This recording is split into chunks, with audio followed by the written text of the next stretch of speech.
नमस्कार, झारखंड समाचार में आप सबों का स्वागत है। आइए जानते हैं आज की ताजा मुख्य खबरों को।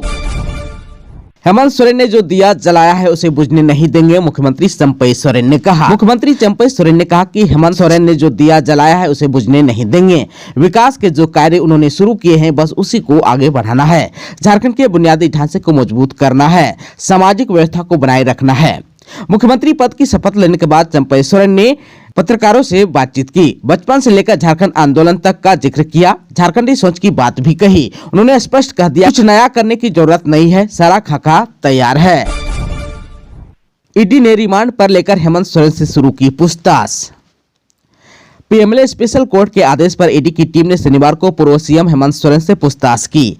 दोपहर 2:30 पर ईडी की टीम बिरसा मुंडा केंद्रीय कारा से हेमंत सोरेन को अपने हिणु स्थित क्षेत्रीय कार्यालय ले गई। वहां आवश्यक प्रक्रिया पूरी करने के बाद अधिकारियों ने पूछताछ शुरू की। उनसे मुख्यमंत्री के रूप में काम करने के दौरान उनकी जिम्मेवारियों से संबंधित सवाल पूछे गए। इसके अलावा आय के स्रोतों की जानकारी भी ली गई। साथ ही पीएमएलए की धारा 50 के तहत उनका बयान दर्ज किया गया।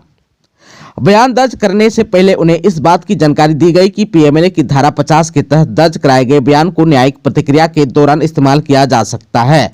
गलत बयानी करने पर उनके खिलाफ कार्रवाई हो सकती है। दूसरी ओर ईडी ने सदर थाने में दर्ज प्राथमिकी संख्या 727/23 के आधार पर दर्ज की गई ECIR संख्या RNZO/25/23 में बड़गाई के राजस्व कर्मचारी भानु प्रताप प्रसाद को गिरफ्तार भी कर लिया गया। वह पहले से ही फर्जी दस्तावेज के आधार पर जमीन की खरीद बिक्री मामले में जेल में बंद है। उसे गिरफ्तार करने के लिए ईडी ने कोर्ट से प्रोटेक्शन वारंट जारी करने का अनुरोध किया है। भानु के रिमांड पिटीशन पर सोमवार को सुनवाई होगी। झारखंड में किसानों की आय बढ़ाना है मकसद, पूर्वी क्षेत्र कृषि मेले के उद्घाटन कर बोले केंद्रीय मंत्री अर्जुन मुंडा।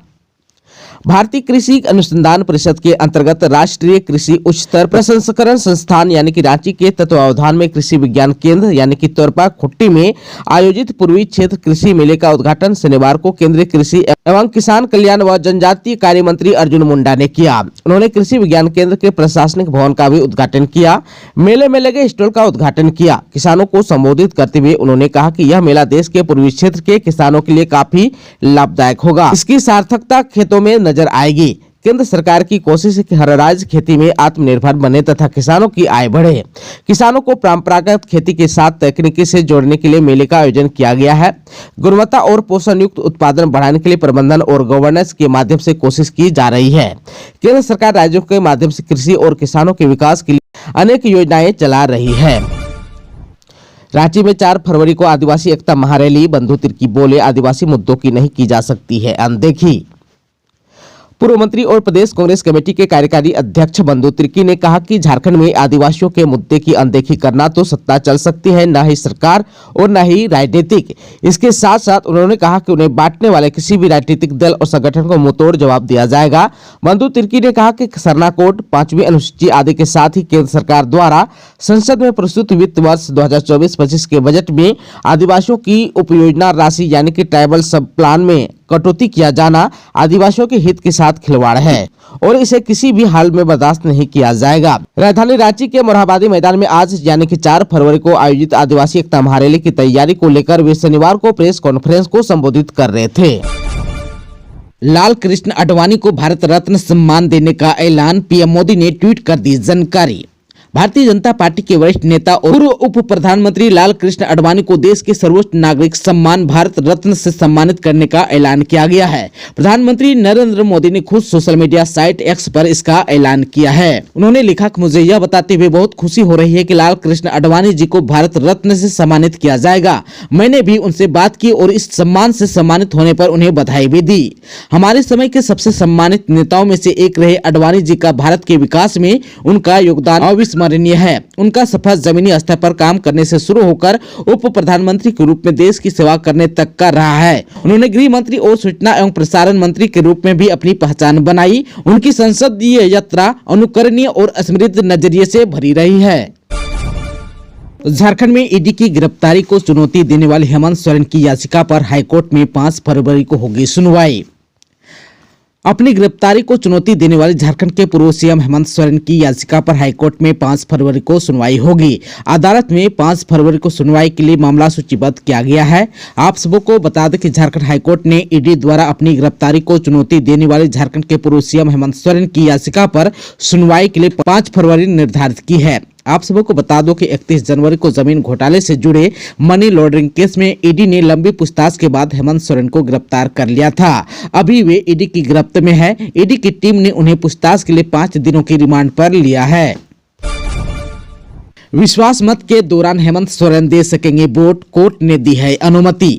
5 फरवरी को नवनियुक्त सीएम चंपई सोरेन के विश्वास मत के दौरान हेमंत सोरेन की विधानसभा में उपस्थिति सुनिश्चित करने को लेकर ईडी कोर्ट में हेमंत सोरेन की ओर से दाखिल याचिका पर दोनों पक्षों की सुनवाई पूरी हो गई। इसके बाद कोर्ट ने हेमंत सोरेन की विश्वास मत के दौरान सुबह 11 बजे विधानसभा में उपस्थित सुनिश्चित करने का निर्देश दिया। महाअधिवक्ता राजीव रंजन ने हेमंत सोरेन की ओर से पक्ष रखा। आप सबको बता दो कि इस पिटीशन पर बहस के दौरान हेमंत सोरेन की ओर से ईडी के विशेष न्यायाधीश दिनेश राय की कोर्ट में बहस की गई। इसमें कहा गया कि राज्यपाल ने 5 फरवरी को सुबह 11 बजे चंपई सोरेन सरकार के विश्वास मत के लिए समय निर्धारित किया है।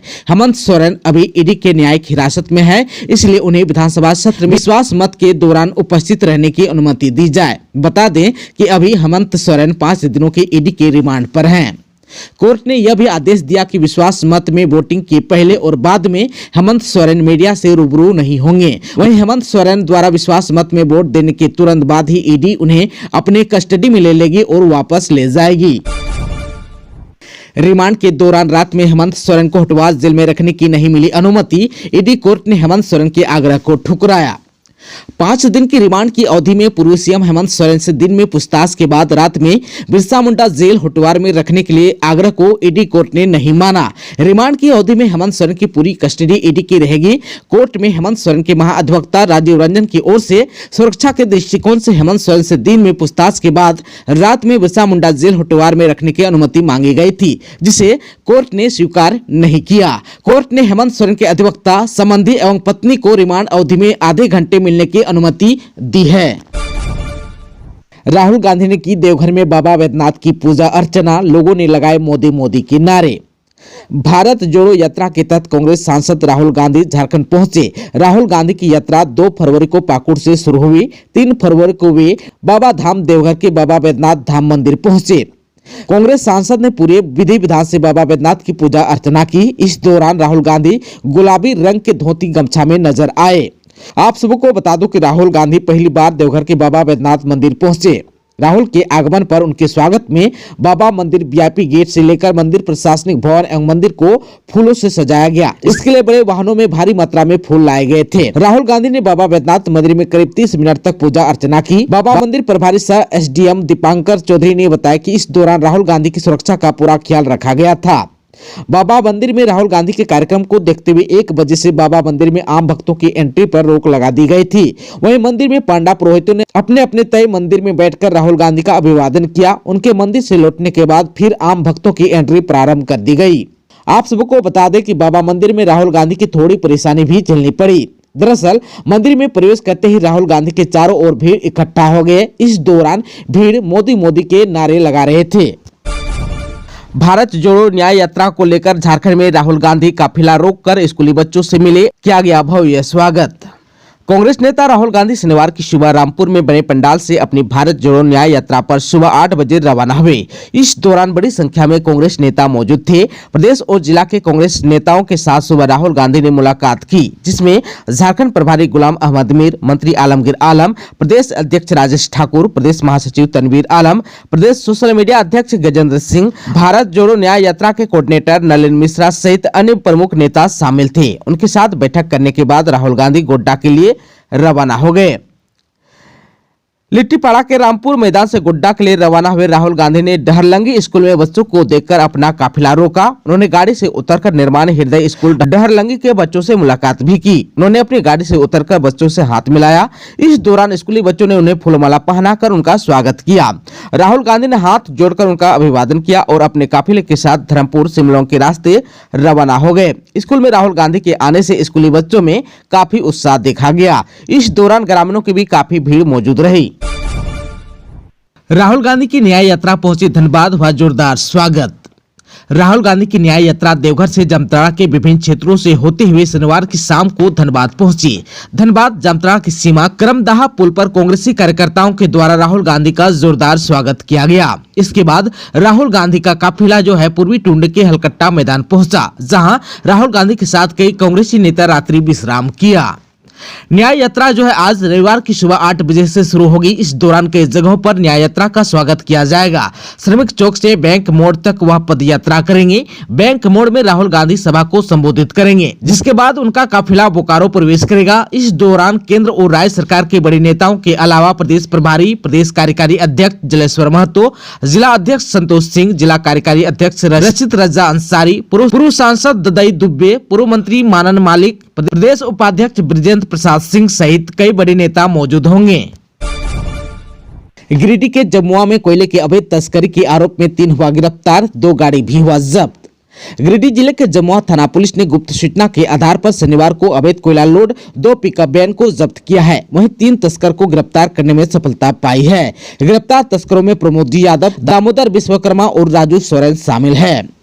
पूछताछ में तीनों आरोपियों ने बताया कि दोनों पिकअप वैन में लोड कोयले का स्टॉक बोकारो के एक हार्डकोक प्लांट से निकालकर गिरिडीह के भेलवा घाटी के एक ईंट भट्टा पहुंचाया जा रहा था। इसी क्रम में शनिवार की अहले सुबह मिली गुप्त सूचना पर जमुआ थाना प्रभारी सह डीएसपी नीलम कुजूर ने जमुआ गिरिडीह के जोरासांख चौक में जब्त किया। जंगल में लकड़ी चुनने गई महिला से कुल्हाड़ी का भेद दिखाकर दरिंदगी, पुलिस ने आरोपी को किया गिरफ्तार। झारखंड के कोडरमा जिले में जंगल में लकड़ी चुनने गए एक महिला से गांव के युवक ने टांग का भय दिखाकर दुष्कर्म किया। पीड़ित महिला ने बताया कि जंगल में अकेला देखकर आरोपी ने उसे पेड़ से बांध दिया और दुष्कर्म किया। सूचना मिलने पर पुलिस मौके पर पहुंची और आरोपी को गिरफ्तार भी कर लिया।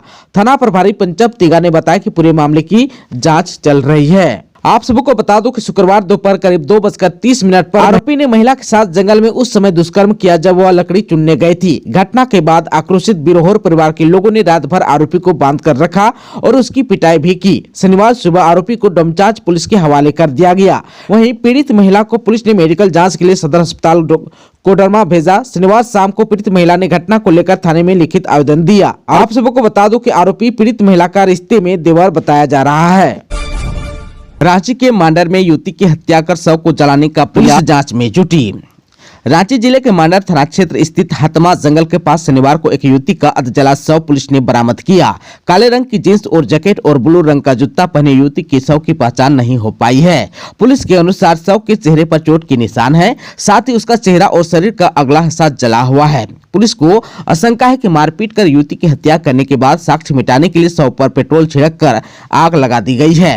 घटना को शनिवार की सुबह करीब 9 बजे अंजाम दिए जाने की आशंका है। जंगल में युवती का जलते देख ग्रामीणों ने इसकी सूचना जो है मांडर पुलिस को दी थी। सूचना पाकर पूर्वाह्न 11 बजे जब पुलिस पहुंची थी तब शव से धुआं उठ ही रहा था। पुलिस ने शव पर पानी डालकर आग बुझाई। इसके बाद पोस्टमार्टम के लिए भेज दिया।